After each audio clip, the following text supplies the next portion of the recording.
ఆదికాండము 8వ అధ్యాయము. దేవుడు నోవహును అతనితో కూడా ఓడలోనున్న సమస్త జంతువులను సమస్త పశువులను జ్ఞాపకం చేసుకొనెను. దేవుడు భూమి మీద వాయువు విసురున్నట్లు చేయుట వలన నీళ్లు తగ్గిపోయెను. అగాధ జలముల ఊటలను ఆకాశపు తూములను మూయబడెను. ఆకాశము నుండి కురియుచున్న ప్రచండ వర్షము నిలిచిపోయెను. అప్పుడు నీళ్లు భూమి మీద నుండి క్రమక్రమముగా తీసిపోవుచుండెను.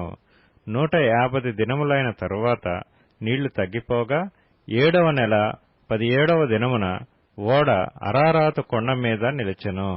నీళ్లు 10వ నెల వరకు క్రమముగా తగ్గుచూ వచ్చెను.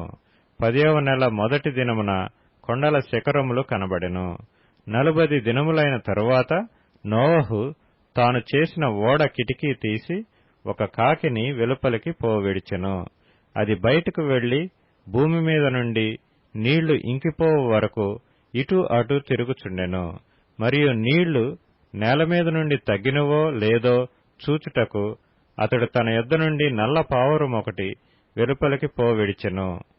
నీళ్లు భూమి అంతటి మీద నున్నందున తన అరకాలు నిలుపుటకు దానికి స్థలము దొరకలేదు గనుక ఓడలోనున్న అతని యొద్దకు తిరిగి వచ్చెను.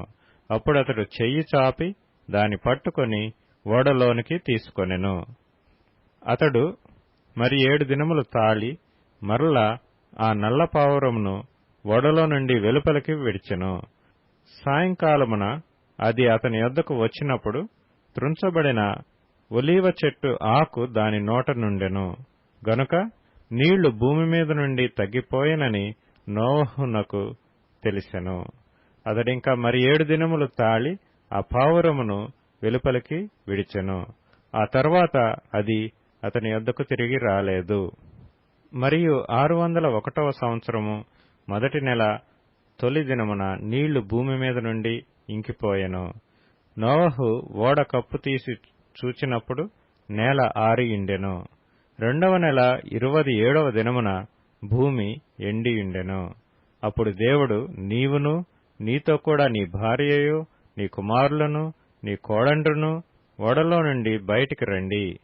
పక్షులు పశువులు భూమి మీద ప్రాకు ప్రతి జాతి పురుగులు మొదలైన సమస్త శరీరులలో నీతో కూడానున్న ప్రతి జంతువును వెంటబెట్టుకుని వెలుపలికి రావలెను. అవి భూమి మీద బహుగా విస్తరించి భూమి మీద ఫలించి అభివృద్ధి పొందవలెనని నోవహుతో చెప్పెను.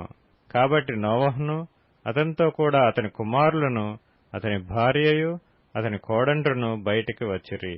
ప్రతి జంతువును ప్రాకు ప్రతి పురుగును ప్రతి పిట్టయు భూమి మీద సంచరించున్నవన్నీయు వాటి వాటి జాతుల చొప్పున ఆ ఓడలో నుండి బయటికి వచ్చెను. అప్పుడు నోవహు యెహోవాకు బలిపీఠము కట్టి పవిత్ర పశువులన్నిటిలోనూ పవిత్ర పక్షులన్నిటిలోనూ కొన్ని తీసుకొని ఆ పీఠము మీద దహన బలి అర్పించెను.